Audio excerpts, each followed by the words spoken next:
Un cordial saludo para todos nuestros hermanos que en este momento se unen a esta lección divina de esta festividad tan especial que es la Inmaculada Concepción. Por eso los invitamos a que dispongamos muy bien nuestro entorno para este encuentro con la palabra del Señor en esta fiesta donde vemos la acción de Dios en la vida de sus criaturas, de sus elegidos. Para empezar, esta lección divina pues es primero necesario partir de un contexto preliminar, entender qué es la Inmaculada Concepción, por qué la celebramos y por qué es una fiesta especial, una solemnidad dentro de nuestra fe. Partimos entonces de la presencia del Papa Pío IX, ya beato, el cual el 8 de diciembre de 1854 publica la encíclica apostólica La Bula Ineffabilis Deus. Allí proclama solemnemente el dogma de la Inmaculada Concepción. Para aclarar un poco esta realidad, vemos que la Iglesia tiene un trípode, tiene tres soportes importantes en la cual sustenta su presencia y su fe. En primer lugar, la Iglesia parte de las Sagradas Escrituras, es decir, lo que Dios ha revelado en los autores sagrados a lo largo de la historia. Pero no toda la Iglesia se condensa o se resume o se reduce allí. También está la tradición, es decir, ese caminar de fe que tuvo la primera comunidad cristiana y que a lo largo de los años pues ha ido enriqueciéndose en sus ritos, en su forma de vivir, en su presencia en el mundo, y también la Iglesia como madre y maestra que habla a los hombres de nuestro tiempo a través del magisterio. Entonces, teniendo en cuenta pues ese trípode, esas tres bases de la Iglesia, que es la palabra de Dios revelada, escrita, pero también vivida y celebrada, y de las cuales emerge el caminar, este peregrinar por el mundo, que enseña la verdad y que la defiende, la cuida con la práctica de la caridad. Entonces tenemos que remontarnos a la presencia de la Virgen María. Como bien sabemos, las escrituras aparece María como madre de Jesús y la tradición ha visto en esta maternidad también la presencia de Dios que la ha acompañado a lo largo de la historia y que ella ha sido pues un referente para la comunidad apostólica, la comunidad creyente. Entonces la concepción de María, es decir, el hecho de su origen existencial, la unión de su alma y de su cuerpo a través pues de sus padres Joaquín y Ana, eran digamos una celebración antigua, tenía el carácter de fiesta, tenía su propio ritual y es considerada pues una fiesta de la vida. Sin embargo, el sentir de fe que se ha hecho en la historia ha pedido que esta concepción sea proclamada como dogma. ¿Por qué?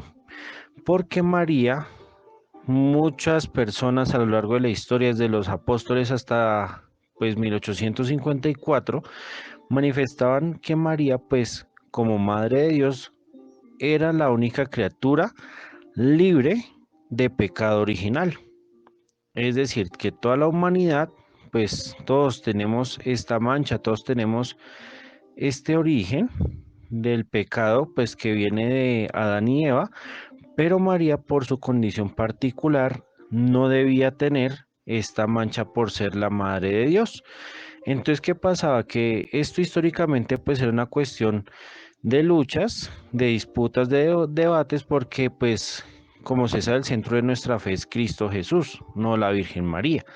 Sin embargo, al afirmar este dogma se está afirmando pues solamente la presencia de la Santísima Trinidad en la Virgen María, el Padre que la prepara, que dispone su cuerpo, su existencia para acoger a su Hijo, el Hijo que justamente viene y se encarna, asume la naturaleza humana desde ella, y finalmente el Espíritu Santo que es el protagonista al unir las dos naturalezas en el vientre de María.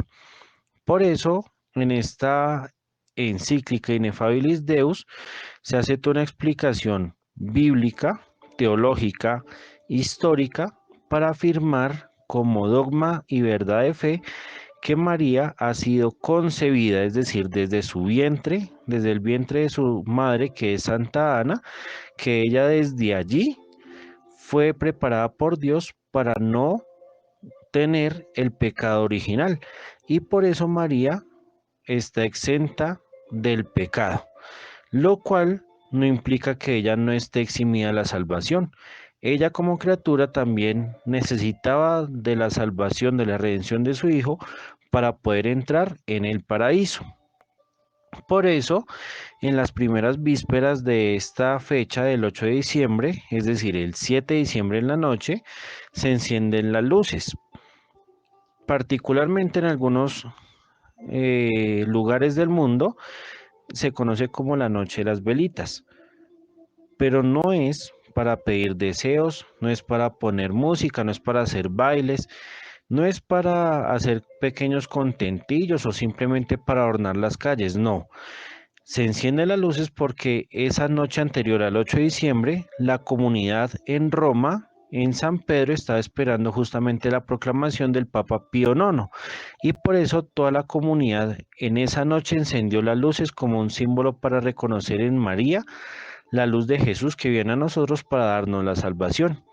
Por eso esta noche del 7 de diciembre tiene que ser una noche diferente, tiene que ser una noche de oración, de devoción a la Virgen María, para pedirle a ella que nosotros también seamos las luces que llevemos a Cristo al mundo. Teniendo en cuenta este contexto, entonces este evangelio que vamos a meditar, que vamos a hacer esta lección divina, está tomado del Evangelio según San Lucas, capítulo 1, versículos 26 al 38. Este evangelio tiene una particularidad y es que se proclama 3 veces al año en 3 fechas especiales e importantes. La primera, el 25 de marzo, fiesta de la Anunciación. La segunda, que corresponde justamente a esta fecha del 8 de diciembre, la solemnidad de la Inmaculada Concepción. Y finalmente el 20 de diciembre, que corresponde a la octava preparatoria del nacimiento de Jesús. Teniendo en cuenta este panorama, dispongámonos, ahora sí, tomemos nuestros textos bíblicos, adecuemos muy bien nuestro espacio, reunámonos con nuestros seres queridos o en la intimidad de nuestra habitación, de nuestra morada, dispongámonos para iniciar esta oración. En el nombre del Padre, del Hijo y del Espíritu Santo. Amén. Invoquemos el Espíritu Santo para que sea este mismo Espíritu que encarnó en el vientre de María Jesús, que nos permita a nosotros acoger la palabra de Dios. Ven, Espíritu Santo, llena los corazones de tus fieles y enciende en ellos el fuego de tu amor. Envía, Señor, tu Espíritu y todas las cosas serán creadas y renovarás la faz de la tierra. Amén. Iniciamos con nuestro primer paso, que es la lectura. Tomamos entonces el Evangelio según San Lucas, capítulo 1, versículos del 26 al 38. Al sexto mes envió Dios el ángel Gabriel a un pueblo de Galilea llamado Nazaret, a una virgen desposada con un hombre llamado José de la casa de David. La virgen se llamaba María. Cuando entró le dijo: Alégrate llena de gracia, el Señor está contigo. Ella se conturbó por estas palabras y se preguntaba qué significaría aquel saludo. El ángel le dijo: No temas, María, porque has hallado gracia delante de Dios. Vas a concebir en tu seno y a dar a luz un hijo, a quien pondrás por nombre Jesús. Él será grande, le llamarán Hijo del Altísimo, y el Señor Dios le dará el trono de David su padre. Reinará sobre la casa de Jacob por los siglos, y su reino no tendrá fin. María respondió al ángel: ¿Cómo será esto posible si no conozco varón? El ángel le respondió: El Espíritu Santo vendrá sobre ti, y el poder del Altísimo te cubrirá con su sombra. Por eso, el niño que va a nacer será santo, y le llamarán Hijo de Dios. Mira, también Isabel, tu pariente, ha concebido un hijo en su vejez, y ya está en el sexto mes la que era considerada estéril, porque junto a la declaración de Dios, nada es imposible. dijo María: He aquí la esclava del Señor, que la declaración de Dios se haga en mí. El ángel la dejó y se fue. Continuamos con nuestro segundo paso de la lección divina, que es la meditación. Para eso vamos a tomar 4 ejes importantes. El primero, pues, que nos habla del arcángel Gabriel. Un segundo aspecto, que es ese saludo que es tan particular, tan especial. Tercero, abordaremos la misión de María. Y cuarto, hablaremos del poder de Dios. En un primer momento aparece Gabriel. ¿Quién es el arcángel San Gabriel? Es la palabra que se revela de Dios a los hombres por alguna misión particular. Gabriel aparece por última vez en el Antiguo Testamento con el profeta Daniel. ¿Y por qué es importante esta mención? Porque le comunica a Daniel el tiempo de la esperanza, el tiempo de la llegada de la salvación al pueblo de Israel. Gabriel le promete a Daniel que Dios vendrá, que Dios se hará presente, que Dios implantará un orden nuevo en el mundo. Por eso es tan importante la presencia de Gabriel en este contexto, porque aquí Lucas quiere hacer entender que ha llegado este momento, que Dios ya ha preparado su morada, ya ha preparado su lugar para estar en el mundo. ¿Cuál es la particularidad que tiene el arcángel San Gabriel? Que él, por ser justamente el mensajero, el que comunica las noticias de Dios, él comienza este anuncio en una tierra que nadie lo esperaba, en un lugar que no era, mejor dicho, imaginado. Está justamente en el centro de la Galilea, en Nazaret, un pueblo olvidado, un pueblo que no tiene tan de cerca la presencia de Dios. Entonces aquí ya viene una primera confrontación para nosotros, y es decir, nosotros sabemos lo que significa nuestra identidad y nosotros sabemos a qué hemos venido. Y en ese sentido, ¿cuáles son los lugares que tal vez en mi vida no tienen la presencia de Dios? A veces nosotros creemos o pensamos que solo Dios está en el templo, en una casa, en una capilla, pero no nos damos cuenta de los lugares donde Él no está.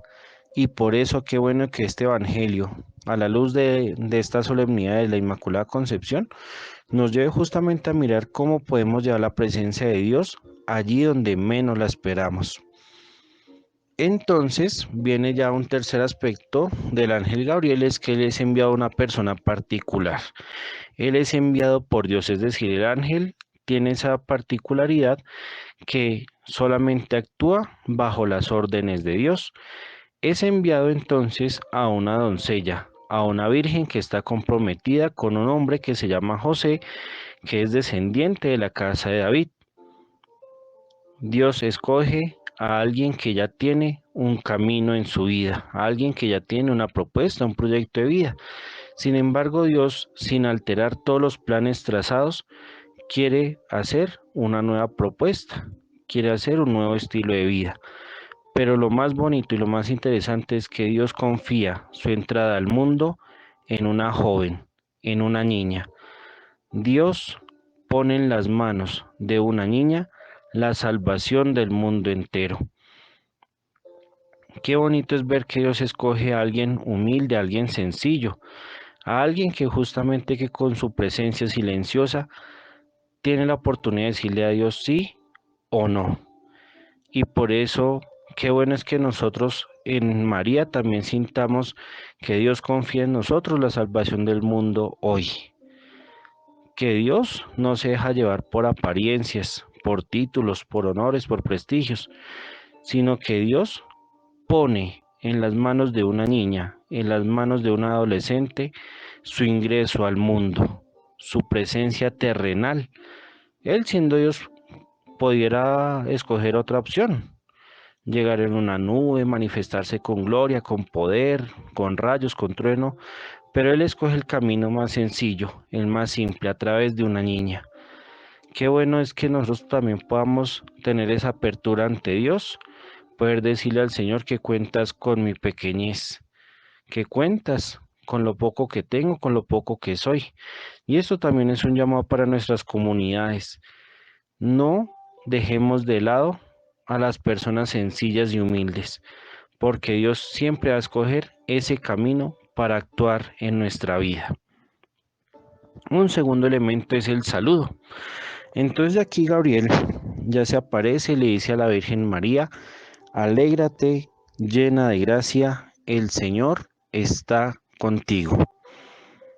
Este saludo, estas palabras son las mismas que proclama el profeta Sofonías.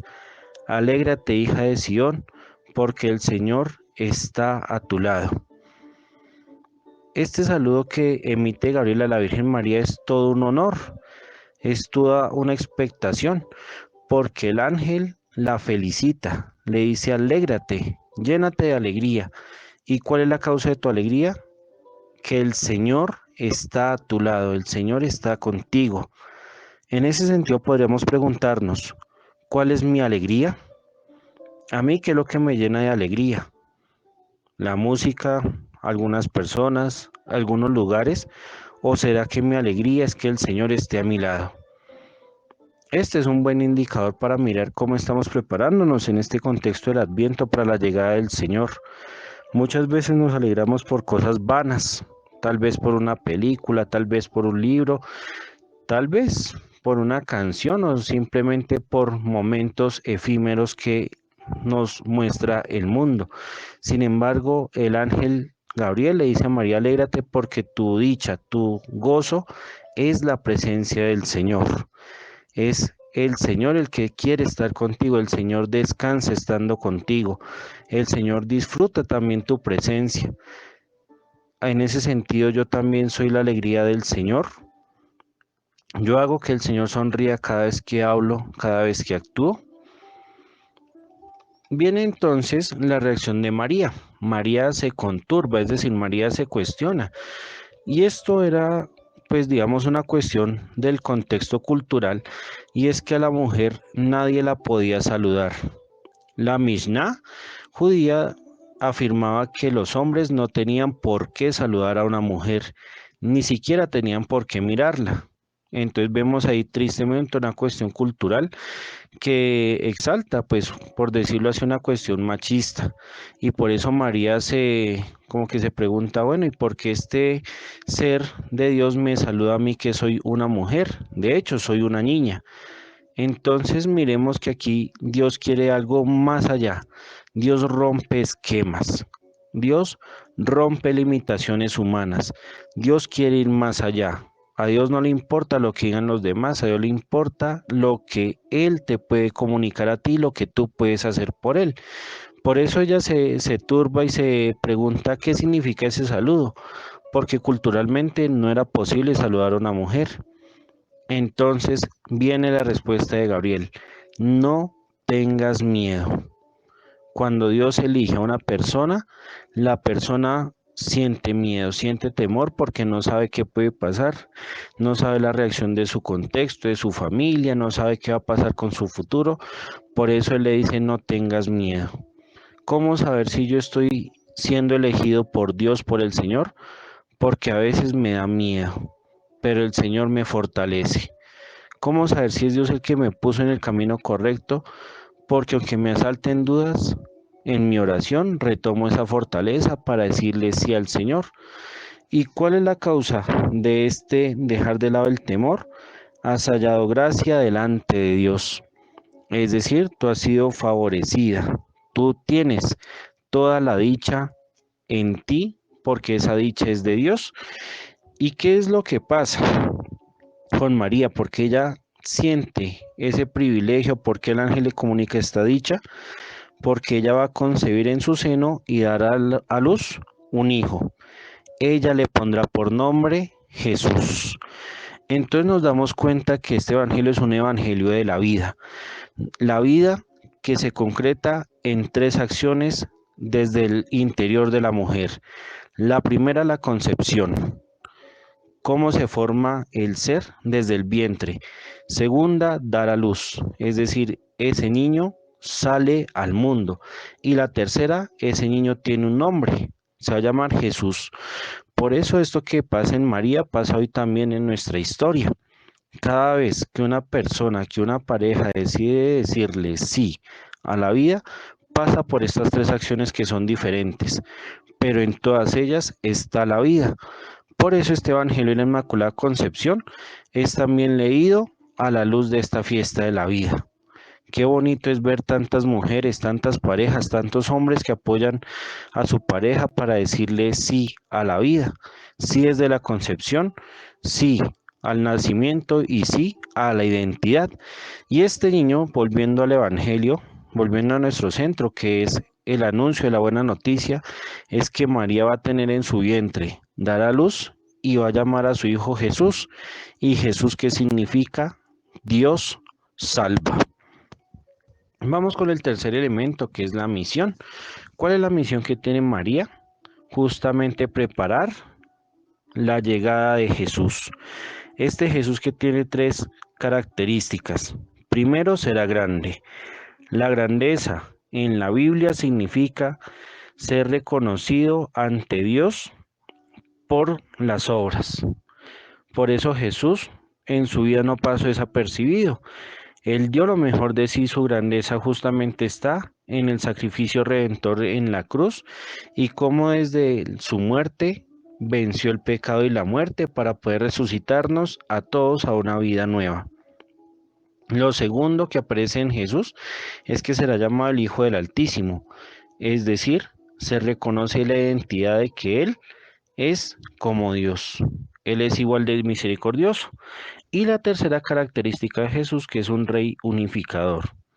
Es decir, Él continuará el reinado de David a la luz, pues justamente de ese linaje que tuvo María con José al casarse, entonces Él continúa con ese reino de David, pero también se nos dice que reinará en la casa de Jacob. Es decir, Jesús como rey unifica a la tierra prometida. Ese reino que hace unos siglos se dividió en dos partes, ahora Jesús lo unifica y este reino no tendrá fin. Pero no lo miremos tanto desde una cuestión política, sino que lo miramos desde una cuestión existencial. Dios reina sin límites, sin prejuicios, sin condiciones. María se pregunta, ¿cómo será esto posible? Entonces el ángel Gabriel explica la intervención divina. Aparece el Espíritu Santo, la tercera persona de la Santísima Trinidad. Ese Dios que nos aclara y nos dice la verdad es el mismo que va a acompañar a María. Y Él, desde el vientre, va a unir las dos naturalezas de Jesús, la naturaleza humana y la naturaleza divina. Aparece un segundo elemento que es la sombra de Dios. Entonces recordamos el tabernáculo en el Antiguo Testamento, la tienda que acompañaba las piedras de la ley. Entonces María se convierte ahora en la morada de Dios. Y tercero, el Espíritu Santo que garantiza la santidad. Y recordemos que santidad no es ser perfecto moralmente hablando. No, el santo ¿quién es? El que es único, el que es irrepetible, aquel que goza de esa unión íntima con Dios y por eso es único. Su vida es única y aquí es un llamado también para nosotros a que le apostemos a ser únicos, originales. En un mundo que nos ofrece tantas copias, que nos ofrece imitar, que nos ofrece repetir, Dios nos ofrece la unicidad, ser santos, ser felices, amando y sirviendo a los demás. ¿Y cuál es la finalidad de todo este proceso de la misión de María? Que Jesús sea reconocido como Hijo de Dios y en Él que todos seamos hijos de Dios. Ya no somos siervos, ya no somos esclavos, somos hijos libres. Y el hijo es el que imita a su padre, el que es como su padre y como su madre. Entonces, qué bueno es que nosotros también en Jesús seamos capaces de actuar y parecernos a Dios con nuestras palabras y con nuestras obras. Entonces ya aparece el cuarto aspecto en esta meditación que es el poder de Dios.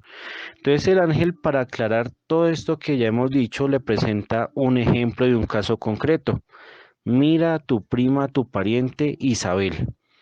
Isabel, que es la figura del Antiguo Testamento, que ya ha tenido sus años, ya tiene su vejez, a pesar de su larga edad, dará a luz. ¿Eso qué quiere decir? Que las promesas del Antiguo Testamento se van a cumplir, van a dar fruto, van a encarnarse en una persona que va a preparar el camino de Jesús. Entonces este fruto lo encontramos justamente en San Juan Bautista. Y el ángel aclara después de hacer esta mención de Isabel que no hay nada imposible cuando Dios declara. Sí, en nuestras Biblias pues aparece para Dios no hay nada imposible, pero el texto griego original nos dice que no hay nada imposible cuando Dios hace declaración. ¿Esto qué quiere decir? Que cuando Dios habla, comienza una nueva creación. Todo es posible, porque la palabra de Dios tiene vida, tiene poder, tiene acción. Entonces María, ante esta explicación, simplemente dice dos cosas. La primera, he aquí la esclava del Señor. La esclava, la sierva, era el título que muchas veces se le daba a la esposa. Entonces, ¿qué significaba que una mujer fuera esposa de alguien? Que esa mujer al hacerse su esposa se hacía automáticamente su esclava, su sierva. Entonces María aquí establece un nuevo matrimonio, una nueva unión. Eso no significa que deje de lado a José. Aquí lo que está significando es que justamente Dios se hace presente en este matrimonio. Dios se hace presente en esta unión de José y de María, pero es María la que va a llevar a cabo la encarnación de Jesús.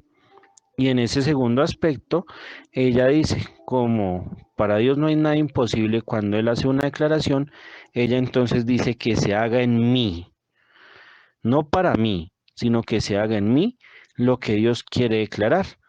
Por eso qué bueno es que nosotros cada vez que repetimos esa afirmación en el Ángelus, he aquí la esclava del Señor, hágase en mí según tu palabra, qué bueno es que nosotros también podamos entender aquí la necesidad de adherirnos a Dios y de cumplir su palabra. No olvidemos entonces estos cuatro aspectos de la meditación: el arcángel Gabriel, el saludo de María, la misión que ella nos comparte y también el poder de Dios que siempre está actuando a favor de nosotros para hacernos felices y santos.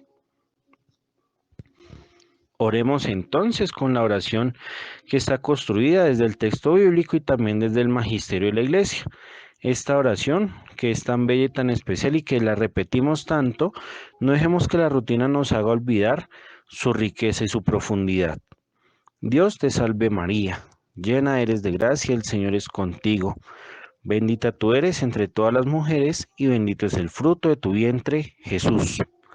Santa María, Madre de Dios, ruega por nosotros pecadores, ahora y en la hora de nuestra muerte. Amén. Llegamos ahora a nuestro cuarto paso, que es la contemplación. Y en la contemplación dialoguemos con el Señor. ¿Cómo es nuestro saludo? ¿Qué palabras decimos a los demás? En el silencio, ¿soy capaz de escuchar lo que Dios me quiere decir? ¿Quiénes han sido los ángeles que Dios ha puesto en mi camino? Pero también es bueno que contemplemos nuestro ser. Yo he sido ángel para otras personas. Y en ese sentido también miremos nuestra alegría, nuestra felicidad. ¿Qué causa alegría y felicidad en nosotros? Ahora miremos a Jesús como ese niño tierno, frágil que llega a nuestras vidas, así como llegó a la vida de María y de José. ¿Cuál es la grandeza que Dios ha hecho en mi vida? ¿Cómo estoy preparando todo mi ser, mi cuerpo, mi alma, mi espíritu, mis pensamientos, mis sentimientos para acoger a Jesús? Yo estoy dispuesto a hacer la morada y el descanso para Él. Jesús descansa cada vez que yo hablo, cada vez que yo actúo, cada vez que yo duermo. Y finalmente, estoy dispuesto a hacer la palabra de Dios hoy. También quiero ser el esclavo, el siervo del Señor y hacer que toda declaración que salga de su boca yo la pueda realizar. Cierra los ojos y contempla. Pausa este subsidio y deja que Dios hable en tu corazón. Retomamos entonces la lectura de San Lucas, capítulo 1, 26 al 38, para ya hacer el ejercicio de la lección divina de una forma más personal y también pues compartida con nuestros seres queridos. En nuestro primer paso en la lectura, ¿qué dice el texto? ¿Qué nombres aparecen en este evangelio? ¿Qué palabras nutren la conversación? ¿Qué explica el arcángel San Gabriel? ¿Qué responde María? ¿Qué es lo que se afirma sobre Jesús? Pausemos y respondamos estos interrogantes. En el segundo paso, en la meditación, ¿qué quiere decir el texto? ¿Por qué Lucas habla de la alegría? ¿Qué significa estar con el Señor? ¿Soy consciente de la misión de encarnar a Jesús hoy? ¿Por qué es necesario ser morada de Jesús? ¿Para qué se requiere ser el siervo del Señor? ¿Qué se necesita para cumplir la palabra del Señor? Pausemos y respondamos. Llegamos al tercer paso, que es la oración.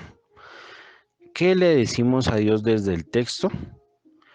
Por eso te invito para que en este momento podamos repetir de forma pausada, de forma meditada y sobre todo en nuestro ser, estas palabras de Sofonías, que son las que se cumplen en María. Ella, al estar libre de pecado, ella, al estar libre de toda concupiscencia, nos enseña también a disfrutar.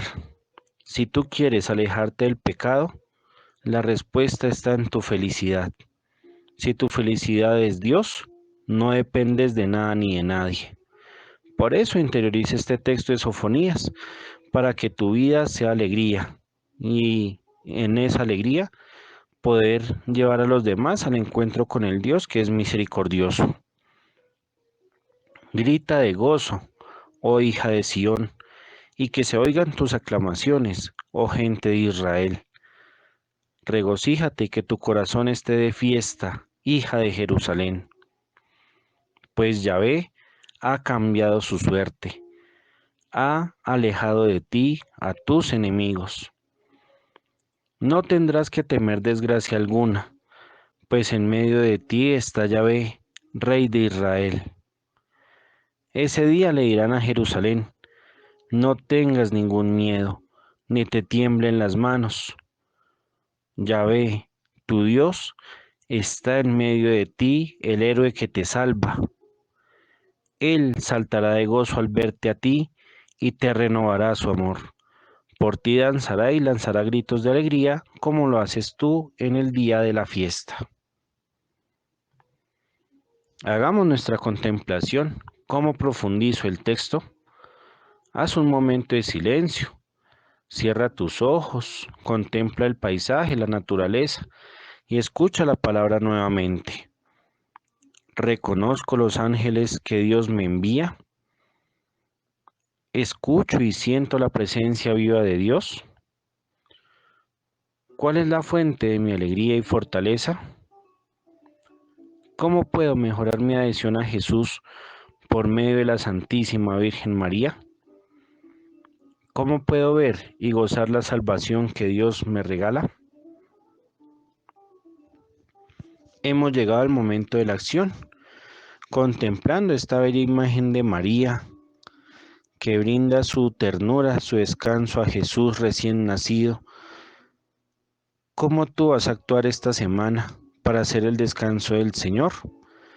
¿Cómo vas a actuar para llevar la alegría de Dios a los demás? Pausa este subsidio y haz tu compromiso con el Señor. Finalizamos entonces este encuentro con la palabra del Señor, recordándote la invitación que te hacemos constantemente a través de este encuentro con el Señor que se revela en la Escritura. En primer lugar, asiste a tu templo, no dejes de acudir y revivir tus sacramentos. Acércate y encuéntrate con Dios. En un segundo lugar, este ejercicio de la lección divina que te motive a hacer oración con la palabra diariamente. Tercero, no te olvides de hacer tu ofrenda, bien sea en el templo, ayudando a la comunidad parroquial que te rodea, los sacerdotes, religiosas, misioneros, o también ayudando a las personas necesitadas en este tiempo. No dejes de practicar las horas de misericordia. Y finalmente, comparte este video, suscríbete para que podamos ser también fuente de evangelización en esta comunidad virtual. Recuerda que la palabra de Dios se lee, se ora, se celebra y se vive en comunidad. Gloria al Padre, al Hijo y al Espíritu Santo, con él en el principio, ahora y siempre, por los siglos de los siglos. Amén. Que el Señor nos bendiga, nos acompañe siempre, nos guarde de todo mal y nos lleve a la vida eterna. En el nombre del Padre, del Hijo y del Espíritu Santo. Amén. Que la Santísima Virgen en su Inmaculada Concepción nos permita acercarnos al Dios de la vida y ser felices en nuestras actividades, en nuestro estudio, nuestro trabajo y nuestro descanso. Muchas felicidades para todos.